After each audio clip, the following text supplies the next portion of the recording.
tere ka minu poolt.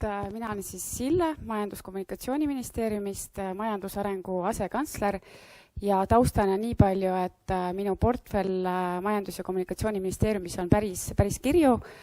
Tegelen nii arendusteemade, innovatsiooniga, ekspordi, välisinvesteeringutega ja lõpetades kogu idu ökosüsteemiga ja kosmosetehnoloogiatega. Ja minu eesmärk siis tänase ettekande juures on anda teile selline suur pilt, kus me täna oleme maailma majanduses, missugused väljakutsed meil ees on, missugused on globaalsed trendid, kuidas see mõjutab meid, meie ettevõtteid, seejärel natuke zoomida sisse Eesti töötlevasse tööstusesse ja rääkida, missugune meil riigi suur plaan on, raamistik, kus me toimetame ja lõpetuseks ma tahaks anda hästi palju sellist praktilist infot ka, et missugune meie tööriistakast on, et kuidas me aitame Eesti ettevõtteid nende väljakutsetele vastuminekul. Ja me Rauliga tegelikult rääkisime läbi, et mina üritan siis rohkem makropilti näidata ja Raul siis mikropilti. Nii, aga hakka minema siis, et nagu te kõik teate, siis viimased 2 aastat on maailma majanduses väga hektiline aeg olnud, oleme liikunud ühest kriisist teise ja jätkuvalt oleme kriisides. Ja kõik need kriisid on väga palju voolinud meie maailma majandust ja kiirendanud ja võimendanud globaalseid trende. Alustades siis väärtusahelatest, et kõik need COVID-i ajal alganud tõrked tarneahelates, toormehinna tõus on tekitanud sellise olukorra, kus erinevad tootmisettevõtted on toomas oma tarneahela või väärtusahela tükke Aasiast ida poolt tagasi, ehk on toimumas regionaliseerimine. Ja tegelikult see regionaliseerimine on teatud mõttes võimalus ka meie majandusele, et tuua siia Eestisse olulisi tootmisüksusi ja pikendada oma riigisisest väärtusahelat. Siis teine nii oluline trend, mis on siis kriiside valguses kiirenenud, on kindlasti digitaliseerimine, mis alustades sellest, et kui töötajad COVID-i ajal haigestusid, pani ettevõtted rohkem mõtlema sellele, kuidas inimtööjõu osakaalu tootmises vähendada ja kogu oma tootmist ja digitaliseerida. Et isegi McKinsey analüüsidest on öeldud, et COVID aitas kogu seda digitaliseerimist meil 3-4 aastat ettepoole tuua. Siis kolmandaks kindlasti energiakriisi valguses, mis täna väga aktuaalne on ja mille osas, mis meid kõiki puudutab nii eratarbijana kui ka ettevõttena, on kogu kestlikkuse teema võimendumine, et täna ettevõtted väga aktiivselt otsivad võimalusi, kuidas energia efektiivsemalt toimetada, mõtlevad rohkem ressursi säästule, kogu kestlikkuse teemale ja tegelikult siinkohal ikkagi ma kiidaks Eesti ettevõtted ka, kes on lisaks majanduslikele eesmärkidele väga paljud on juba seadnud kestlikkusega seotud eesmärgid ja teiseks on pannud ka inimese tootmise keskpunkti, et automatiseerimisest, digitaliseerimisest räägitakse hästi palju, aga see inimfaktor ei kao sealt mitte kuhugi. Ja COVIDist tulenevalt siis kogu see e-kaubanduse osakaalu kasv majanduses ja energiakriis, mida ma juba puudutasin ja mis on täna hästi aktuaalne, et mitte energiakriis ainult energia hinna osas, vaid ka energiajulgeoleku osas, eelkõige mis puudutab maagaasi. Ja siinkohal ma saan nii palju öelda, et nagu te kõik olete kuulnud ja ajakirjandust lugenud, et universaalteenuse lansseerimine eratarbijatele, siis tegelikult poliitilisel tasandil on ettepanekute tegemine energiakriisi leevenduste osas ettevõtete suunal ka praegu laual. Ja järgmine nädal on siis koalitsiooninõukogus ettevõtete energiakriisi leevenduste arutelu. Ja kuidas nendele väljakutsetele või nendele globaalsetele trendidele vastata, et siin midagi uut ei ole, et ikka see võlusala on innovatsioon, et veelgi täiendavalt investeeringute tegemine ettevõtte teadmusmahukusse ja keerukamatesse tootegruppides liikumine, et see Euroopa Komisjoni poolt väga tihti kasutatav sõna resilience, et meie majandus oleks vastupidavam erinevatele kriisidele, olgu see siis tervisekriis, energiakriis, julgeolekukriis ja nii edasi. tehnoloogiakeskus ja nii-öelda rohepööre, et tegelikult siin rohepöörde juures me saame rääkida nii-öelda kahest suunast. Rohepööre kui võimalus, rohepööre kui nii-öelda meie võimalus neid rohetehnoloogiaid välja arendada ja siin ma julgen öelda, et tegelikult Eesti ettevõtted on suhteliselt sama stardijoone taga kui meie naaberriigid. Ja rohepööre siis nii-öelda ettevõtte nii-öelda kestlikkuse suunal, et kuidas nii-öelda oma majandamismudelit viia rohkem kestlikele põhimõtetele. Ja jätkuvalt digitaliseerimine. Ja kui me nüüd vaatame Eesti tööstust, siis mulle alati meeldib öelda ja ma alati ütlen ka seda igal kohas, kus ma käin esinemas, et meie majandusel läheb nii hästi, kui läheb meie töötleval tööstusel. Et kõik need kriisid, mis meil on olnud, on näidanud, et Eesti tööstus suudab väga kiiresti ennast kokku võtta ja nii-öelda jätkusuutlikult toimetada ja investeeringutega jätkata. Ja need numbrid, mis siin joonisel on näha, väga hästi ilmestavad Eesti tööstuse ulatust meie majanduses, alustades osakaalust SKP-st, töötajate arvust, et kui me vaatame nii otseseid ja kaudseid töökohti kokku, siis tegelikult töötlevas tööstuses laiemalt on üle poole hõivatute. Ja lihtsalt, et nendest mahtudest aru saada, siis tegelikult väga hästi annab aimu see, et kui 1% tööstuse ekspordi number kasvab, siis see tähendab ligikaudu 110 miljonit eurot. Ja väga oluline minu arvates töötleva tööstuse juures on ka see, et see regionaalne aspekt, et Eesti töötlev tööstus kui regionaalarendaja ja sotsiaalmajandusliku mõjuga valdkond. Mis võib-olla natukene muret tekitab sellel joonisel, on see paremal allnurgas olev näitaja, mis on siis tootlikkuse näitaja. Et kui me täna oleme tootlikkuse näitajatelt, tegelikult see number on juba 85, pea 86% Euroopa Liidu keskmisest, siis kui me vaatame töötlevat tööstust, siis töötlev tööstus kahjuks on täna saavutanud vaid 56% taseme. Et täiesti ilma hinnanguid andmata ja mitte kritiseerides, siis see tekitab küsimuse, et kas Eesti töötleva tööstuse ettevõtted tegutsevadki sellistes valdkondades, kus meie konkurentriikidel Soomel, Rootsil, Saksamaal on samuti madal tootlikkus või me lihtsalt toimetame madala lisandväärtusega tootegruppides. Ja kui me vaatame, suumime sisse ka digitaliseerimise näitajate juurde, et võib-olla kõige parem näitaja digitaliseerimise osas on DESI indeks, mis siis mõõdab erinevate Euroopa Liidu riikide digitaliseerituse taset avalikus ja erasektoris. Ja tegelikult just eelmine nädal tulid DESI uued andmed välja, kus me kogu näitajas oleme Euroopas 7. kohal, aga kui me vaatame nii-öelda ettevõtete digitaliseerituse taset ja seda, kuidas kasutatakse arenenud tehnoloogiaid, siis seal me oleme ikkagi täna veel teisel kümnendis. Ja see 21. aastal tehtud ekspordiuuring, mis tõi välja, et vaid 1/4 ettevõtetest mõtleb digitaliseerimisele või tegutseb selle suuna, siis tegelikult ma arvan, et see näitaja enam ei ole adekvaatne, et ma arvan, see COVID on ikkagi seda näitajat või seda huvi digitaliseerituse tõttu kindlasti kasvatanud. Ja mis see plaan meil on?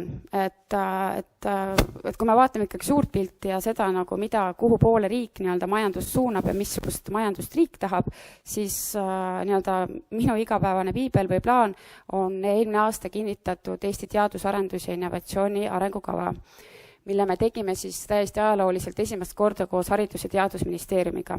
Eesmärgiga just, et nii-öelda seal teaduse poolel tehtavat teadus- ja arendustööd kommertsialiseerida erasektoris, et see sild oleks tugevam ja seda sild ettevõtted mõtleks üha rohkem oma nii-öelda ettevõtted sisesele teadus- ja arendustegevusele. Ja laias laastus see raam, mis meil ette on antud, me oleme selle raami nii-öelda jaganud kolmeks kõigepealt eesmärgiks, et eesmärgi oleme me väga ambitsiooniga seadnud, et 110% Euroopa Liidu keskmisest. Kui me vaatame viimast 20 aastat, siis tegelikult Eesti tootlikkus on meeletu hüppe teinud võrreldes nii-öelda nende Kesk- ja Ida-Euroopa riikidega, üks kiiremini kasvanud majandusi. Aga selleks, et me nüüd seda 110% saaks, see tähendaks seda, et me peaks iga aasta vähemalt 2-3% punkti võrra kasvama ja me peame midagi teistmoodi tegema kui meie nii-öelda konkurentriigid. Ja selleks, ja teine eesmärk, mis meil seal on erasektori teadus- ja arendustegevuse kulude kasv. Täna me oleme 1% peal, eesmärgiks on meil 2%, mis tähendab seda, et kogu nii-öelda oma majanduspoliitika, poliitiliste otsuste ja instrumenti või tööriistakastide väljatöötamisel peame oleme sihiku seadnud eelkõige arendustegevusele. Ja see raamistik siis on nii-öelda 3 jaotunud, digirohe ja nii-öelda innovatsioonipööre ja nii-öelda see põhiline märksõna on, et nii-öelda majanduse nutikaks muutmine. Ja ma nüüd natukene lähen nii-öelda sinna pöörete sisse ja räägin võib-olla nendest instrumentidest või tööriistakastidest.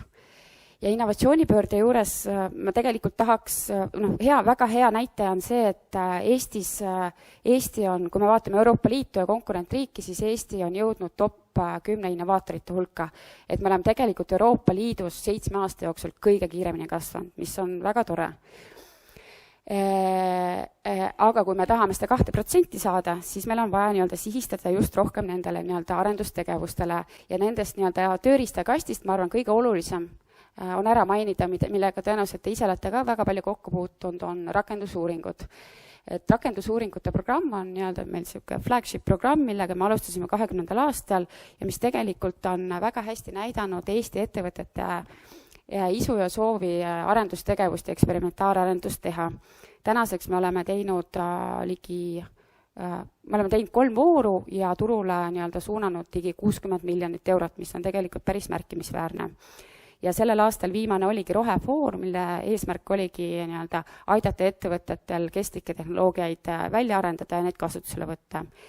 Ja väga oluline on siin välja tuua, et kui see rakendusuuringute programm on ikkagi nagu nii-öelda 1–3 miljoni suuruste uuringute läbiviimiseks, siis nüüd 1. augustil me avasime ka eraldi nii-öelda mini-RUP-i või mini-rakendusuuringute programmi, kus on võimalik ettevõtetel taodelda väiksemas mahus uurimistoetust, mis on 100–150 000 ja ettevõtted ei pea läbima seda nii-öelda pikka kadalippu ja saavad kiiresti selle rahastusotsuse kätte ja hakata toimetama. Ja võib-olla siin teine oluline asi on, kuna ma ei ole poliitiline, ma olen ametnik, siis ma ikkagi julgen öelda ka nii-öelda rääkida natukene teisest instrumendist, mis meil on juba tegelikult pikemalt mõttes ja mille osas me oleme nüüd hakanud toimetama, on teadus-arendustegevuse nii-öelda maksuerand või stiimul, mida tegelikult kõikides Euroopa riikides välja arvatud Eestis ja Soomes rakendatakse. Ja praegu ongi meil laual ettepanek, et kuna tänase valitsuse juures valitsus on võtnud otsuse, et on maksurahu, maksudesse ei sekkuta. Ja meil on mõte, et pilotiseeriks teadus-arendustegevuse maksusüsteemi väliselt. Ehk kuidas see töötaks, et kui ettevõttel on tööl teadus-arendustöötajad, siis ta läheb näiteks EIS-i, kes automaatselt vaatab, kui palju teadus-arendustöötaja pealt nii-öelda tulumaksu makstakse ja siis mingi X% sellest tulumaksust makstakse ettevõttele cashbackina. Ja ettevõtte saab siis nii-öelda selle saanud nii-öelda tagastussumma uuesti arendustegevusse panustada. Et kui vaadata neid erinevaid nii-öelda teiste riikide näiteid ka, siis on väga selgelt nii-öelda selline kausaalne mõju olemas, et ettevõtted on suurendanud oma arendustöötajate arvu, arenduskulusid ja nii edasi. Et meie eesmärk on siis see ära katsetada ja kogu see põhimõte või mõte on ka selles, et täna saate minna EIS ja küsida raha rakendus- või tootearendusprojekti jaoks, aga selle nii-öelda stiimuli eesmärk on just nii-öelda sellist pikaajalist ja süsteemset teadus-arendustegevust ettevõtetes toetada. Ja ühesõnaga selline mõte meil on, et pilotiseerida seda 3-4 aastat ja siis vaadata, kas on mõistlik maksusüsteemi kallale minna või mitte. Nii, aga põhimõtteliselt kõik need toetusmeetmed, mis meil viimaste aastatel on olnud, kõik tootearendust, innovatsiooniosakud, kõik pehmed teenused, need jätkuvad uuel perioodil või järgneval 7 aastal samamoodi. Siis digipööre. Digipöördes tegelikult meil on see nii-öelda palett erinevatest instrumentidest väga-väga lai, alustades sellest, et aidata ettevõttel neid nii-öelda oma protsesse ära kaardistada, leida need kohad, kus oleks võimalik digitaalset tehnoloogiat abil efektiivsust tõsta, alustades või jätkates audititega, digiinvesteeringute toetamisega, andmete tootmisega, andmete väärindamisega ja tehisintellekti masinõppe lahendustega. Ja siin võib-olla kõige olulisem, mis just läheb lahti meil 31. august enne 1. septembrit, et kõik saaks oma nii-öelda taotlused sisse panna digiinvesteeringute toetusmeede, mis on suuruses 58 miljonit eurot, minu arvates suhteliselt märkimisväärne summa ja mida ettevõttel on võimalik siis kasutada oma nii-öelda investeeringutoetusena, mis on vajalikud siis digitaalsete tehnoloogiate soetamisel ja robotite soetamisel samuti. Ja teine võib-olla oluline instrument, mis läheb nüüd septembri keskel lahti, on see teine ärimudeli ümbermõtestamine. Tegelikult selle instrumendi nimi on tootmisettevõtte ärimudelide meede. See on 9 miljonit ja selle eesmärk on aidata ettevõttel oma ärimudel läbi mõtestada läbi kestlikkuse printsiibi ja aidata ettevõttel esimesed investeeringuid teha, mis on vajalikud. Ja see siis avaneb septembri keskpaigal. Ja kui me räägime nii-öelda automatiseerimisest, robotiseerimisest, andmete tootmisest, siis me väga aktiivselt riigi tasandil tegeleme ka sellega, et nende andmete pealt neid andmeid ka väärindatakse. Et kui meil avalikus sektoris on väga palju igasuguseid tehisintellektil põhinevaid lahendusi, siis oleme me erasektori ka nii-öelda skoopi võtnud ja näiteks TalTechi ja Tartu Ülikooliga koostöös käivitus tehisintellekti ja robootika keskus nimega AIRE, mille eesmärk on olla siis näoga ettevõtete poole, aidata ettevõttel kogu seda digitaliseerimise teekonda läbi teha, initsieerida erinevaid tehisintellektil, masinõppel põhinevaid tema projekte, mida on võimalik siis nii-öelda laiemalt tööstusettevõtetes kasutada, alustades laomajandusest ja lõpetades kogu selle materjali nii-öelda säästliku kasutamisega. Ja ühtlasi on meil Tehnopolis ka eraldi tehisintellekti pilootprogramm spetsiaalselt tööstusettevõtetele, et just eelmine nädal oli tegelikult arendusmaraton Tartus, kus on võimalik ka ettevõtetel andmetega möllata ja endale võimalikke lahendusi välja töötada. Ja AIRE ja kogu selle andmete väärindamise juures kogu eesmärk ongi see, et aidata ettevõtetel seda digitaliseerimist paremini mõtestada ja need andmeid kasutada just paremate äriliste otsuste tegemisel. Ja ma siia sisse ei pea süüvima, aga ma lihtsalt panin joonisena selle erinevate instrumendid, et kuidas see digitaliseerimise teekond, ettevõtte digitaliseerimise teekond on siis erinevate asutuste ja erinevate instrumentide poolt kaetud, alustades siis sellest teadlikkusest ja igasugustest meisterklassidest, konverentsidest, jätkates strateegia koostamisega, auditite tegemisega ja lõpetades siis investeeringutoetusega ja siis andmete väärindamisega. Et see palett on tegelikult päris kirju. Ja rohepööre, et ma arvan, et siin mul ei ole mõtet väga pikalt rääkida, et see teadmine ettevõtetel on kõik olemas, et selleks, et nagu pikaajaliselt või lähipikas perspektiivis konkurentsivõimelisem olla, siis on vaja oma nii-öelda toimetamist kestlikkuse poole suunata ja rohkem nagu mõtlema just erinevatel teemadel tegutsemas nii ressursi, energiasäästu osas, ringmajanduse osas, kogu energia juhtimisel ja see kõik peab siis sobituma sinna ärimudelisse. Et siinkohal mul tegelikult väga meeldib, kes on kuulnud, väga meeldib Rootsi näide, kes selle aasta aprillis Rootsi parlament võttis vastu väga ambitsioonika eesmärgi, et kui varasemalt olid nad võtnud eesmärgiks, et aastaks 2045 on nende majandus süsinikneutraalne, siis nad tõmbasid oma ambitsioonikraad kangemaks ja nüüd nad räägivad, et oma süsiniku jalajälje arvutamisel nad ei vaata ainult tootmist oma riigisiseselt, vaid nad vaatavad ka tarbimist. Mida see meile tähendab väga otseselt, et kuna Rootsi on ikkagi meil üks oluline eksportpartner ja meie majandused on väga tihedalt seotud ja tõenäoliselt Rootsi allhangib meilt päris palju toodangut, siis see paneb ka meie ettevõtted kindlasti selle mõtlema ja tegutsema, et selles väärtusahelas või tarneahelas sobilik partner olla. ja Rootsi näitel mul tuleb veel meelde ka see, et nad tegid, iga sektor tegi oma nii-öelda koos ettevõtetega tegid oma sektorile teekaardi, kus nad seadsid endale nii-öelda lisaks nii-öelda majandusliku või sektori majanduslikele eesmärkidele ka kestlikkusega seotud eesmärgid. Ja see esimene nii-öelda sektor, kes need teekaardid tegi, oli terasetööstus, kes, kuna ta nägi, et nende nii-öelda valdkond muutub, kogu see nii-öelda kestlikkuse teema muudab nende valdkonda väga palju ja nad seadsid eesmärgid nii majanduse, sotsiaalse kui ka keskkonna mõõtest.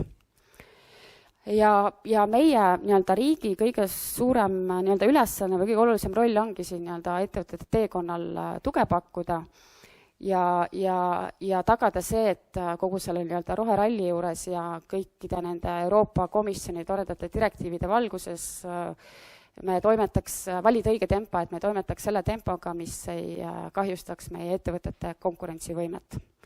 Et see on kõige olulisem, et tuleb lihtsalt kohe näitena meelde üks Keskkonnaministeeriumi pakendidirektiiv, kus otsustati ilma majandusliku analüüsita seda, et tegelikult Eesti on nii tubli, et võiks selle pakendidirektiivi 8 aasta asemel 4 aastaga üle võtta. Analüüsimata seda, et kas meil nagu selle ülevõtmiseks on täna see tehnoloogia olemas ja kui tehnoloogia on olemas, kas see on nii-öelda mõistliku hinnaga olemas.